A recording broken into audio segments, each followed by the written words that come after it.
moon.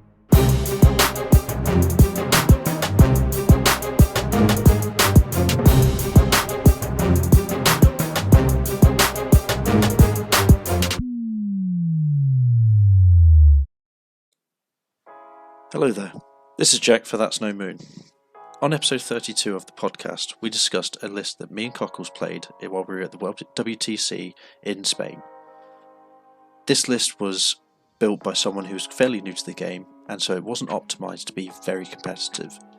So I thought it would be better to visualise this so that that person and people in their position could see how we would change the starter chassis to be more optimised. Now, as we said in the show, this is a great starting point as a chassis. You've got Yoda, you've got Padme, you've got a Phase 2, 2 Phase 1s, an ARC Trooper squad and 2 strike teams. Now at 8 activations with a 7-point bid, we can tune this up. So the first thing you'll notice is the core. They've all got environmental gear. This isn't really needed anymore. Your area terrain, you can play around and you're not going to be moving that much because you're clones. You don't like to move. So we'll get rid of that. So that saved us 6 points there. We'll start looking at the Phase 2 unit. So this Phase 2 unit, inherently nothing wrong with it. You've got a Courage 2 unit that's firing 5 black dice and 6 white dice at range 3. Now, we all know that the hero of the Clone Wars is Boyle. So Boyle gives your unit Guardian 1, Scout 1 and becomes the unit leader. He is infinitely more useful for 2 points extra than an extra guy. Not only is he providing that extra guy and that extra gun, but he's also then saving a potential of 4 or 5 more wounds later on down the line. His Guardian can be used on the other clones, they can be used on your ARC Troopers, Padme or even Yoda. Saving 4 wounds on Yoda is huge. So we'll add him in. So that's put us back up to 789. Now because Boyle is going to want to stay out of line of sight, he's just going to hang back and he's going to be taking those hits from the other guys. The Z6 is not going to see a lot of play, and at 27 points it's a hell of an investment.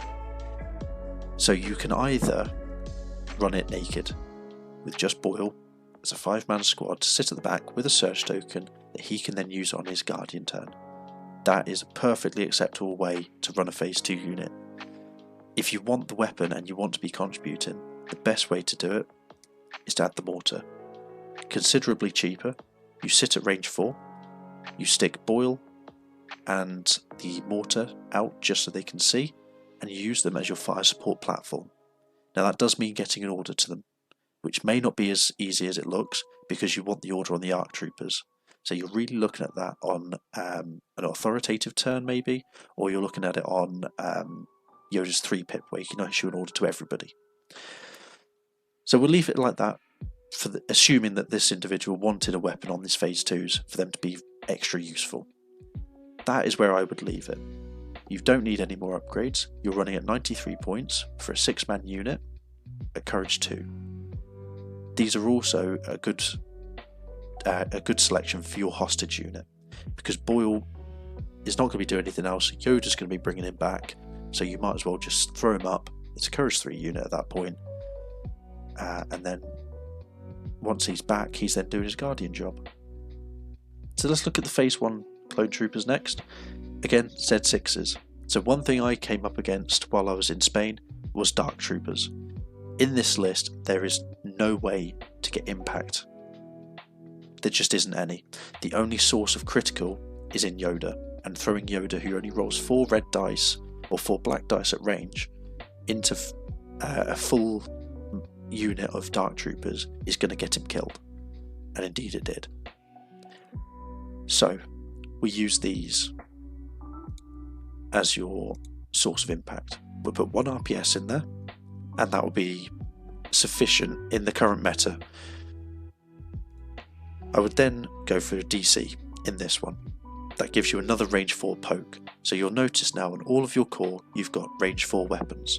These could be used to fire support, or they could be used to knock standbys off, add a suppression, just get that one crit through that you need. You've got the answer to some armour with the RPS. So that is where I would leave your core at the moment. We're now at 781, so we're slowly reducing the number of points we've spent. Let's look at the ARC Troopers next. So they've got jetpacks. Jetpacks can be useful, but they're still a hell of an investment. At 10 points to get jump 1, jump 2 even, it's still quite an amount.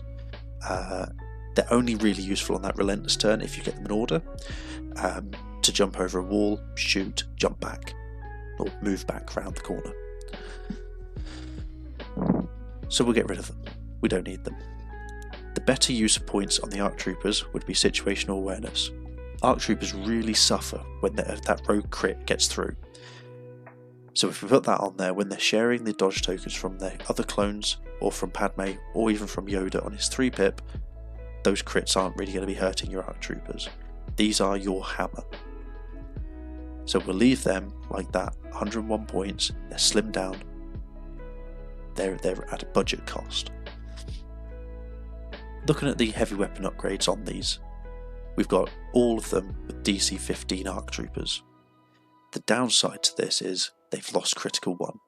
You now don't have that way of pushing some damage through cover, so unless you're very lucky at getting crits, this is just not the way to go. So in the full ARC Trooper squad, we're going to put Echo. He's a bit more price-wise, but because we've saved points throughout the list, we're now at 786. We've increased by 5 from where we were before we put on, for when we changed the core. So this is going to give us critical 1. It also gives us reliable 1. So your ARC Troopers are now running around with a surge. They've got the ability to get a crit at range 5. When they get into range, you're then saving that surge by getting the critical result. You've got more chance of it. You're going to be rolling a lot of dice from range 3 onwards. You've got lethal 1, as does the other ARC Trooper. Now if you're committed to taking the other DCs, that's absolutely fine. Success has been found in running the strike teams. The best way to do this is to fire support. So if you can get your phase 1 DC or your phase 1 RPS or even Boyle to line up on the same target with the regular DC guys, then you're going to be getting a decent shot. So a red and a black, you're then adding 2 red with your DC, or a rainbow with your RPS, or you'll be adding 2 black and adding the critical 1 back in with the mortar and the DC. So that's how I would change that much there. Padme, that's absolutely how she should be run, keeping that dodge token around. If you can keep it on 2 core, perfect. If you can keep it on Yoda, even better. Keep it on herself, she's still useful with that, brilliant. She was built perfectly. Yoda, however, Yoda was built with force reflexes, force barrier and force push. Force push is an absolute no-brainer. Now you've built Padme to be defensive with vigilance, and you've added force barrier. That is a great call, so we'll keep that one as well. Force reflexes, gaining 1 dodge token, is where things don't really feel like they're worthwhile. So we're going to be investing a few more points, and we're going to add burst of speed. Now the reason we take burst of speed is because of his command cards. So if we move down to his command cards, we've got size matters not. So this is his 1-pip. Issues an order to just himself. He gains the action jump 1, charge, disengage, and treats his maximum speed as 3. During his activation, Yoda can perform any of his actions or free actions up to 2 times.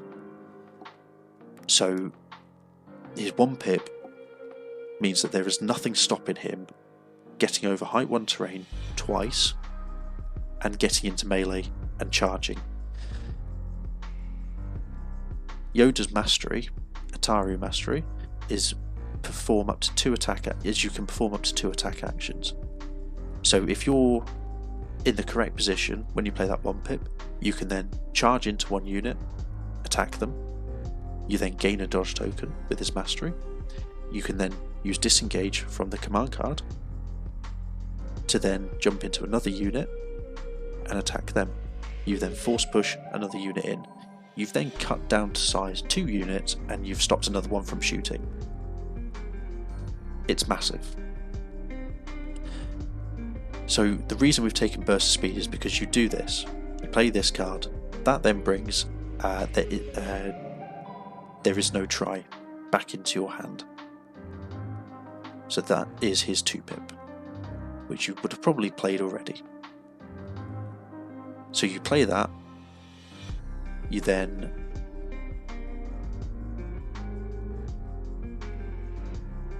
on the next turn play There Is No Try. This is where you can then pop burst of speed. You then get outmaneuver, a dodge token, and relentless. Relentless is unique in that it's allowing you to perform a ranged attack at the end of that move instead of a charge, which is just a melee attack. So this will.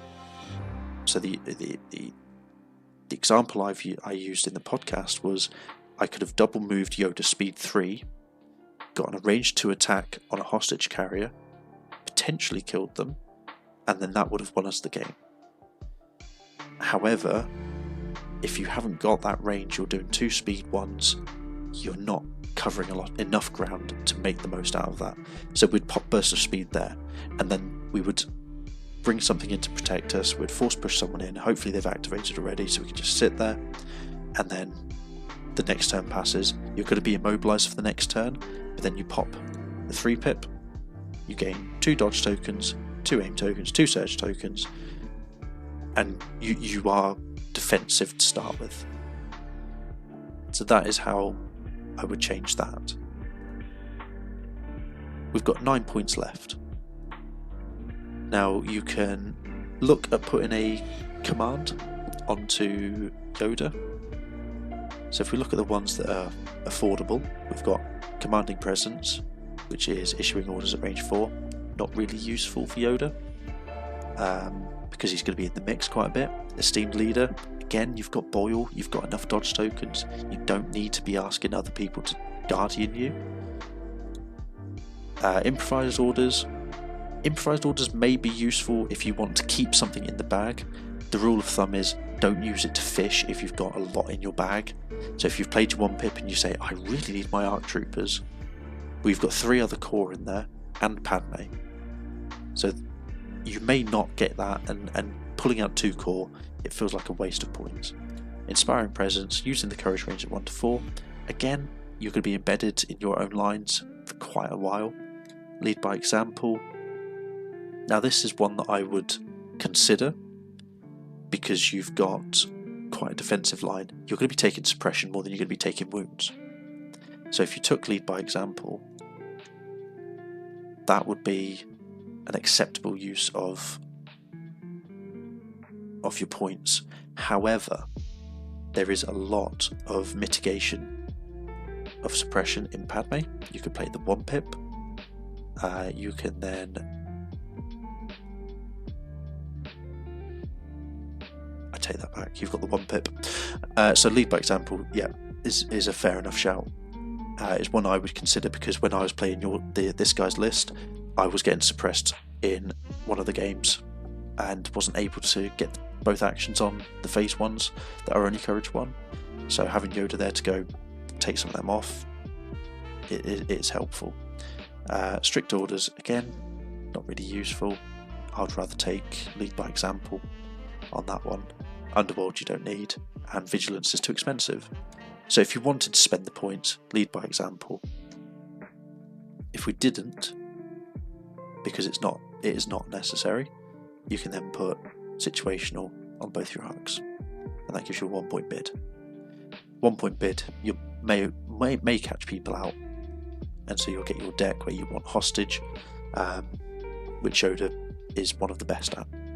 So that's how I would alter that list. There are even tweaks from here.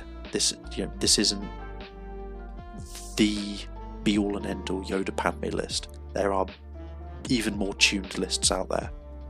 However, this is a good starting point to getting your list competitive.